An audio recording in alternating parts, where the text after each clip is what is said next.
खबर शामिल करते हैं हमारे bureau chief Hamza Ali Mughal royal news TV से। जाम शोरो सब डिवीज़न गुलशन शहबाज एसडीओ अवैस रजा का रेंजर्स और पुलिस की भारी नफरी के साथ नादहिंदगान और बिजली चोरों के खिलाफ बड़ी कार्रवाई। दर्जनों गैर कानूनी करेक्शन मुनक़ता, बकाया जात अदा न करने वाले कई शहरी गिरफ्तार और आज़ाद बर वक्त अदायगी न करने वालों के खिलाफ कानूनी कार्रवाई का आगाज़ जारी रहेगा। एसडीओ शहबाज अवैस रजा ने बताया कि आज गुलशन शहबाज बिहार कॉलोनी खानजादा कॉलोनी में ऑपरेशन किया गया, जहाँ बिजली चोरी में मुलविस अनासर के खिलाफ कार्रवाई की गई, जबकि सालों से बकाया जात अदा न करने वाले अफराद को गिरफ्तार करके उनसे रिकवरी की गई। बाद आज़ाद हुए। उन्होंने कहा कि बिजली चोरी के खिलाफ हैस्को चीफ के हिदायत पर ऑपरेशन जारी है। कुछ इलाकों में बिजली चोरी में मुलविस अनासर बिजली चोरी से बाज नहीं आ रहे हैं, जिनके लिए अहले मोहल्ला में ऐलानात कराए गए हैं। ऐसे अनासर के खिलाफ बाकायदगी से सख्त एक्शन होगा।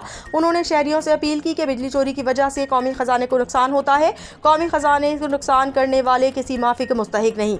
उन्होंने सार्फिन से भी अपील की कि बिजली बर वक्त अदा करें और बिजली चोरी की इतला हैस्को ऑफिस या अफसरान को बर वक्त दें, ताकि दीगर इलाकों की तरह सब डिवीज़न गुलशन शहबाज भी load shedding free sub division का जल्द से जल्द ऐलान हो सके और लोड शेडिंग से आवाम को छुटकारा मिल सके।